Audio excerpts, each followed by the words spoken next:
Hi hello welcome back to my channel tulip Helena. ఎలా ఉన్నారు అందరూ బాగున్నారని అనుకుంటున్నాను. ఈ వీడియో వచ్చేసి weekend trip to Hyderabad. So ఫ్రెండ్స్ని కలవడానికి హైదరాబాద్ వెళ్తున్నాను అనమాట. ఇట్స్ ఆల్మోస్ట్ 3 to 4 months అయిపోతుంది అందరినీ కలిసి. అక్కడ ఉన్నప్పుడు కలిసి వర్క్ చేసినప్పుడు they're all like more than family, అంతా కలిసిపోయామన్నమాట. తిరిగి వచ్చిన తర్వాత కలవడానికి కుదరలేదు. ఎవరి కాల్ బిజీ అయిపోయారు. నేను ఇక్కడ ఎగ్జామ్స్ అని, లేదా ఇక్కడ వర్క్ అని చెప్పి ఇక్కడ ఇలా ఉండిపోయాను. సో కలుద్దామని అనుకున్నాము, కానీ కుదరలేదు. లాస్ట్ టైం నేను వెళ్ళలేదు, వాళ్ళందరూ కలిశారు. చాలా అసలు నాకైతే ఫుల్ ఏడుపొచ్చింది అప్పుడు. ఈ వీక్ అందరితో మాట్లాడేసి ఇంకా అందరం కలవాలి అని చెప్పి గట్టిగా ప్లాన్ చేసి బయలుదేరాను అనమాట. వెళ్ళేసరికి 11 అయింది. బయట ఆల్రెడీ అశ్వక్ మా కోసం వెయిట్ చేస్తున్నాడు. ఇంటికి వెళ్ళాక తినేసి పడుకుందాం అనుకున్నాం, కానీ మిడ్ నైట్ క్రేవింగ్స్ మనల్ని ఆపవు కదా. సో ఏం తిందాం అంటే ఐస్ క్రీమ్, అది కూడా దాచిపెట్టి ఎవరికి కనిపించకుండా అలా సోఫా కింద దాచిపెట్టి తిన్నాం అనమాట. But it's a very good experience. మీకు ఎప్పుడైనా ఇలాంటి మిడ్ నైట్ క్రేవింగ్స్ అప్పుడు మీరేం క్రేజీగా చేశారో నాకు కమెంట్స్లో చెప్పండి. నేనైతే ఆ మ్యాంగో ఐస్ క్రీమ్ అంత లేదు, బట్ ఎలా ఉన్నా తినేయాలి కదా అని తినేసాను. నెక్స్ట్ డే ఇంకా ఫ్రెండ్స్ని కలుద్దాం అని చెప్పేసి మార్నింగ్ త్వరగా లేచి బయలుదేరి వెళ్ళిపోదాం అనుకున్నా, కానీ నేను లేచేసరికి చాలా లేట్ అయింది. అంతకన్నా హైలైట్ విషయం ఏంటంటే, ఫ్రెండ్స్ అంటే ప్లాన్ని ఫ్లాప్ చేయడానికే ఉంటారు అన్నట్టు మా వాళ్ళు కూడా అంతేనండి. అందరం ఒక ప్లేస్లో కలుద్దాం అని ప్లాన్ చేస్తే ఒక్కొక్కళ్ళు ఒక్కో రీజన్ చెప్పి హ్యాండ్ ఇచ్చారు. ఇంట్లో పనులు ఉన్నాయి, అది ఇది అని చెప్పి. ఇంకా నేను ఎలా వచ్చాను కాబట్టి ఒక్కొక్కరినైనా కలిసి వెళ్దాం కుదిరినంత వరకు అని నేను కావ్య దగ్గరికి స్టార్ట్ అయ్యాను. యాక్చువల్లీ మెట్రో తీసుకుందాం అనుకున్నా, కనీసం ఏసీలో చల్లగా వెళ్ళొచ్చని అశ్వక్ నన్ను కన్విన్స్ చేసి ర్యాపిడో బుక్ చేశాడు. వేడైతే నా కాళ్ళు అసలు వేరే లెవెల్లో కాలాయి.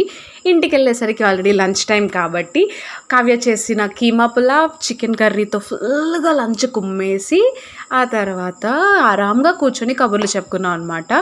ఎన్ని కబుర్లు అంటే మిస్ అయినవన్నీ ఆల్మోస్ట్ అలా అక్కడ జరిగినాయి ఇక్కడ జరిగినాయి అన్నీ చెప్పుకున్నాం. ఈలోపు 3-4 అవుతుంది. ఇంకా వేరే ఫ్రెండ్ వచ్చి జాయిన్ అయ్యారు. ఇంకా అక్కడ నుండి మళ్ళీ అస్మామ్ని కలవడానికి స్టార్ట్ అయ్యాను. మీకు తెలుసు కదా అస్మామ. సో అస్మామ్ని కలవడానికి స్టార్ట్ అయితే మధ్యలో రైల్వే గేట్ పడింది. మేము ఎప్పుడో 4కి స్టార్ట్ అయితే ఇంటికి వెళ్ళేసరికి 6 అయిపోయింది. ఇంకా మధ్యలో రైల్వే గేట్ దగ్గర ఎంతసేపు అని వెయిట్ చేస్తామని చెప్పి పక్కనే జ్యూస్ షాప్ ఉంటే అలా మ్యాంగో జ్యూస్ తీసుకున్నా. సీజన్ కాబట్టి ఆబ్వియస్గా మ్యాంగోనే ఆర్డర్ చేస్తాం, కానీ అదంత టేస్ట్ ఏం బాగాలేదు. ఓకే ఇదంతా డిఫెన్స్ కాలనీలా అనిపించింది. నేను ఫస్ట్ టైం అటువైపు వెళ్ళడం, నాకైతే చాలా బాగా నచ్చింది. ఇంకా వెళ్ళే కొద్దీ ఇంకా చాలా లేట్ అయిపోతుంది, ఇంకేం చేయాలో అర్థం కావట్లా. ఇంతకన్నా హైలైట్ న్యూస్ ఏంటంటే, ఇంట్లో ఎవరు లేరు, తాళం వేసింది. వాళ్ళు ఎంత ఆరాంగా ఫోన్ చేసినా కింద నడుచుకుంటూ వస్తున్నారు.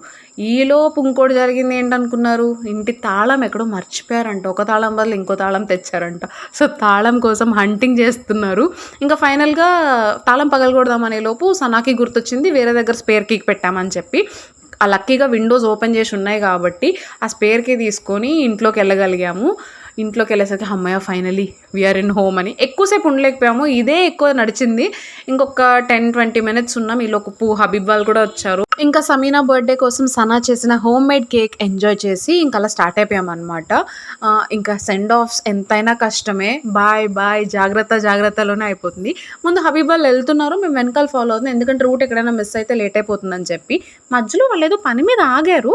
ఇంకా మేము కూడా సరే వాళ్ళని ఫాలో అవుదాం అన్నట్టు నిదానంగా వెళ్తున్నాం. ఈలోపు వాళ్ళ ఇంటికి వెళ్ళిపోయి ఫాస్ట్గా సైడ్ నుండి వాళ్ళు లంచ్ కూడా స్టార్ట్ చేస్తారంట. మేము చాలా లేట్గా వచ్చాము. ఇంక ఇంట్లో చేసిన ఆల్రెడీ చికెన్ బిర్యానీ మధ్యాహ్నం చేసింది ఉంది, నేను బయట తిన్నాను కదా. ఇంట్లో చేసిన చికెన్ బిర్యానీ తింటూ ఐపీఎల్ చూస్తున్నాను అనమాట. ఎంతైనా హోమ్ మేడే. అలాగే మధ్యాహ్నం చేసిన షీర్ కుర్మా కూడా లాగించేసి నిద్రపోయాను. తొందరగా పడుకోవాలి, ఎందుకంటే ఎర్లీ మార్నింగ్ మళ్ళీ ట్రైన్ ఉంది 5 o'clockకే. ఇంకా మార్నింగ్ లేచి రిటర్న్ గుంటూరు వచ్చేయాలి కదా, తప్పదు. ఇంకా we have to come back అన్నట్టు బయలుదేరాము ఇద్దరం. So this is like my weekend with friends. అంత గ్రేట్గా ఎంజాయ్ చేశానని చెప్పను, but I have lots of memories with my friends. అవన్నీ ఒక్కసారి కొంచెమైనా రికలెక్ట్ చేసుకున్నా. మేబీ అందరం కలిసి ఉంటే we could have enjoy a lot. నేనైతే అందరినీ చాలా మిస్ అవుతున్నాను. అందుకే కలుద్దామని చాలా గట్టిగా ప్లాన్ చేసి వెళ్ళాను. కానీ షార్ట్ టైం వల్ల ఎవరి కాళ్ళకి పనులు, ఎవరి కాళ్ళకి ప్రయారిటీస్ ఉంటాయి. So this is the end of the weekend. మళ్ళీ ఎప్పుడు వెళ్తానో తెలీదు. బాయ్ హైదరాబాద్ అని చెప్పేశాను. ఇంకా మెయిన్స్ ఎగ్జామ్ అయిపోయిన తర్వాత మళ్ళీ ఒకసారి వెళ్తాను, బట్ అప్పటికంటే ఆల్మోస్ట్ ఇంకో 2 months టైం ఉంది కాబట్టి I miss all of them. This is the end of the weekend and end of the vlog. Please do like, share and subscribe.